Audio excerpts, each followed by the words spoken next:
Swastiastu, Namo Buddhaya. Good morning, ladies and gentlemen, the honorable adjudicators and distinguished judges, and of course, my worthy opponent. I first thank you for the opportunity that has been given to me to stand here today to deliver my speech. My name is Harefa, and today I will be representing my school, Regina Caeli Senior High School, in this National School Debating Championship. I will play the role of the first speaker of the government side of the team. But before we start into our arguments, let us all thank God for allowing us to gather here in good health and prosperity. So first, I will define the motion. The motion is, this House would arrange students in classrooms based on their intelligence and academic performance rather than their age. I will continue to define the meaning of intelligence. Intelligence has been defined in many ways. The capacity for logic, understanding, awareness, learning, emotional knowledge, reasoning, planning, creativity, critical thinking, or problem solving. I will not put a limit to this motion because I see it is not necessary to the substantial points of my arguments. Now I'll continue to my arguments. As we all know, let's be honest, the majority of parents want their child to participate in a school gifted education program.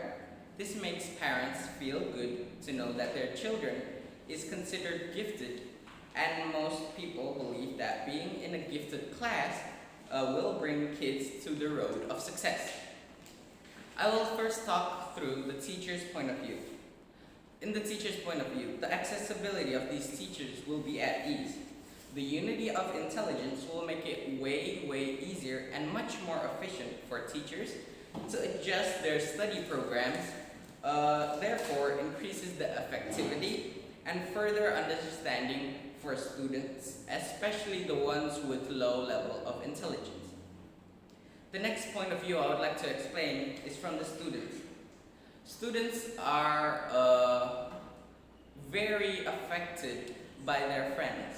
Why? Because according to a psychologist named Pierre Chanteau from the Université d'Arts Marseille from France, states that children in classrooms, level of intelligence, are highly affected by their friends surrounding them.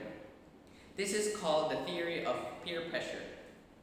Peer pressure is the direct influence on people by peers or friends, or the effect of an individual who gets encouraged to follow their peers by changing their attitude, values, or behaviors to conform to those influencing groups or individuals. This explains that students who are grouped up not based on their intelligence will more likely see a decline in their level of intelligence generally. Such as an example, if I were a smart student and all my friends are not too smart students, I will be highly affected by them. Why? Because I follow the way they study, I start following their schedule and attitude, which creates a lowered level of intelligence for me. Therefore, students who has a high level of intelligence will start to decline, while the low level intelligent students will start to decline also with the smart students. I would like to give an example of a kid named Surya Atmaja. He's 14 years old and he is from Indonesia. Right now, he is already accepted in the University of Waterloo in Canada. This shows that children who have a special talent or intelligence level should not be held in classes just because of their age. Because if you think of it, the government needs smart people to run the country. Therefore, the sooner we can get these children out of school, the sooner we can use them. That's why I highly recommend not to arrange classes based on the age level, but more to their intelligence level. Because smart people with smart people will make them even smarter.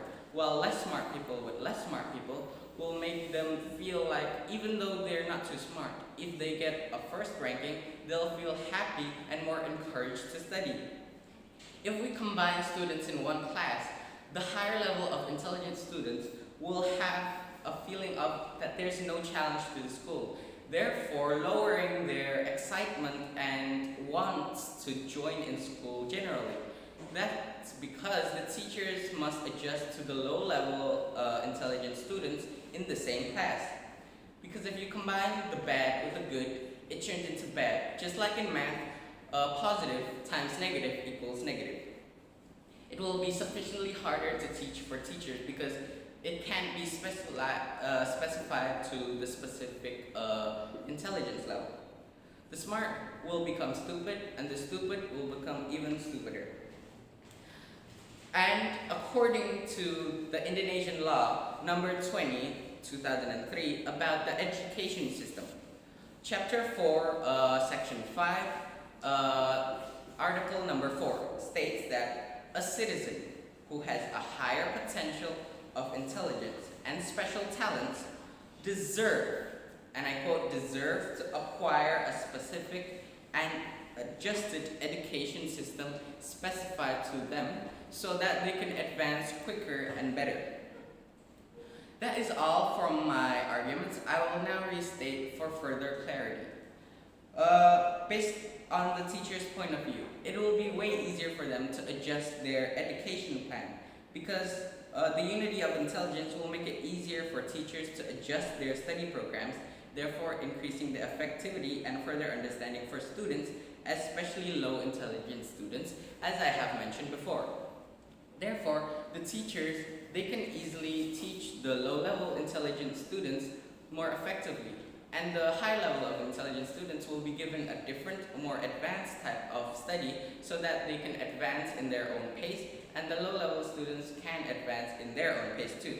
From the student's point of view, it will be easier for them to work together with minds alike. By the theory of peer pressure, smart students can be affected to be low intelligent because of their low intelligent friends. Therefore, smart people with smart people will result in smarter people in general because they have the same way of mind.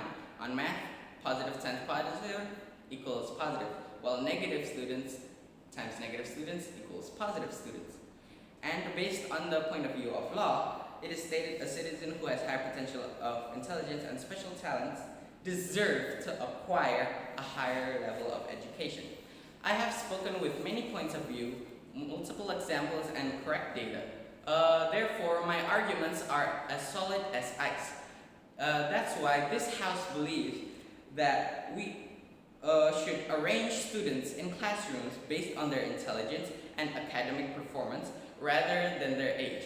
I thank you all for your attention. I apologize if there's any mistakes that I have created, and thank you for your attention. I'm signing out.